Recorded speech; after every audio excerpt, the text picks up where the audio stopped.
Hello everyone, this is Raju Ahmed and welcome to my channel. আজকে কথা বলবো বিভূতিভূষণ বন্দ্যোপাধ্যায়ের একটি উপন্যাস দুই বাড়ি নিয়ে। তো ভিডিওতে একটি লাইক দিয়ে চলুন শুরু করা যাক। শান্ত স্নিগ্ধ পল্লী গ্রামের পাশাপাশি দুটি বাড়ি। একটি বাড়ি সমাজের উঁচু শ্রেণীতে বাস করা এক ব্যক্তির, যিনি হচ্ছেন আদালতের একজন জজ অর্থাৎ বিচারক, এবং তার পাশের যে বাড়িটি রয়েছে সে হচ্ছে নিতান্ত সাধারণ এবং অভাবগ্রস্ত এক ব্যক্তি রামতারণের। তো এই জজ সাহেব গ্রামে থাকেন না, তিনি থাকেন শহর কলকাতার অভিজাত এলাকায়। মাঝে মাঝে তিনি গ্রামে আসেন, যেমন এবার তিনি পরিবার নিয়ে গ্রামে এসেছেন দুর্গাপূজা উপলক্ষে। তো এই জজ সাহেবের একমাত্র ষোড়শী মেয়ে মঞ্জু, যে কখনো গ্রাম দেখেনি, এবারই সর্বপ্রথম সে গ্রামে এসেছে। অপরদিকে এই রামতারণের একমাত্র ছেলে নিধিরাম, যে কিনা সদ্য মোক্তারি পাশ করে প্র্যাকটিস শুরু করেছে মফস্বলের আদালতে। আধুনিক শিক্ষায় শিক্ষিত, শহুরে জীবনধারায় অভ্যস্ত, সুন্দরী, বুদ্ধিমতী, উচ্ছল প্রাণবন্ত ষোড়শী মেয়ে মঞ্জু এবং কখনো গ্রামের বাইরে না যাওয়া, গ্রাম থেকে শহর না দেখা ছেলে নিধিরামের সাথে দেখা হয় হঠাৎ করে, অর্থাৎ আকস্মিকভাবে, এবং তাদের এই দেখা হওয়ার পর থেকে তাদের মধ্যে যে এক ধরনের বন্ধুত্ব, ভাব বিনিময় বা তাদের পরস্পরের কাছে আসার যে অনুভূতি তাদের মধ্যে তৈরি হয়, মূলত এই বিষয়টাকে নিয়ে হচ্ছে এই উপন্যাসটা এগিয়েছে। এই উপন্যাসটা শুধুমাত্র যে দুটি ছেলে মেয়ের মধ্যেকার ভাব, ভালোবাসা বা হৃদয় ঘটিত ব্যাপারগুলো নিয়েই আবর্তিত হয়েছে তা কিন্তু নয়। এটি দুটি পরিবার এবং ওই পরিবারকে ঘিরে ওই গ্রামের সামগ্রিক সামাজিক এবং প্রাকৃতিক পরিবেশের সামগ্রিক বর্ণনার মাধ্যমে এই উপন্যাসটি এগিয়ে গিয়েছে।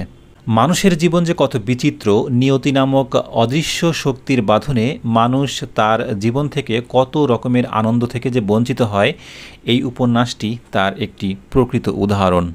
বিভূতিভূষণ বন্দ্যোপাধ্যায়ের উপন্যাস নিয়ে অনেকেই বলে থাকেন যে তার উপন্যাস বা গল্পে প্রকৃতির এত সুন্দর বর্ণনা পাওয়া যায় যা অন্য কারো গল্প বা উপন্যাসে পাওয়া যায় না।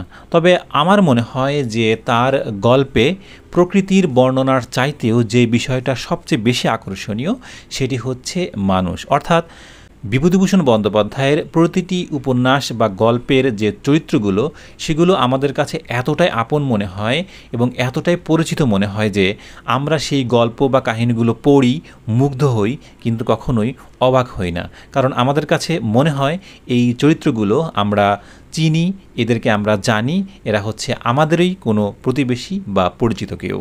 এই উপন্যাসটিকে যদি আমরা শুধুমাত্র একটি প্রেমের উপন্যাস হিসেবে চিহ্নিত করি তাহলে কিন্তু ভুল হবে।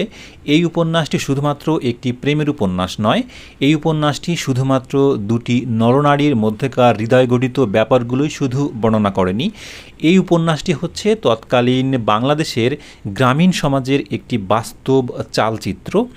আমরা এই উপন্যাসটির মাধ্যমে তৎকালীন বাংলাদেশের গ্রামীণ সমাজে উঁচু নিচু সম্প্রদায়ের মধ্যে যে পার্থক্য এবং শ্রেণী ভেদাভেদ সেটি খুব ভালোভাবে এবং স্পষ্টভাবে বুঝতে পারি। ৮০ দশক বা ৯০-এর দশকে যারা গ্রামে বড় হয়েছেন অথবা মফস্বল এলাকায় বড় হয়েছেন, এই উপন্যাসটি পড়তে পড়তে অনায়াসেই তারা ফিরে যেতে পারবেন তাদের সেই হারিয়ে যাওয়া, ফেলে আসা শৈশব, কৈশোর, তারুণ্য, যৌবনের প্রথম দিনগুলোতে। আমার হাতে যে বইটি রয়েছে এই বইটি সতীর্থ প্রকাশনীর ভিনটেজ কালেকশন সিরিজের একটি বই। এই বইটির অসাধারণ প্রোডাকশন কোয়ালিটি আমাকে মুগ্ধ করেছে এবং টোটাল ১৬৮ পৃষ্ঠার এই বইটির গায়ের মূল্য দেওয়া আছে হচ্ছে ৪০০ টাকা। তবে আপনারা এই বইটি সাধারণত ২০০ টাকার মধ্যেই কিনতে পারবেন, কারণ এই বইগুলোতে আমি সবসময় দেখি যে 50% ডিসকাউন্ট দেওয়াই থাকে।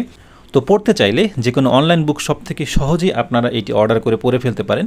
তো আজকের ভিডিও এ পর্যন্তই। ভিডিওটি ভালো লাগলে অবশ্যই একটি লাইক দিবেন এবং এই বই এবং রিভিউ সম্পর্কে আপনার কোনো মতামত থাকলে অবশ্যই সেটা কমেন্ট বক্সে লিখবেন।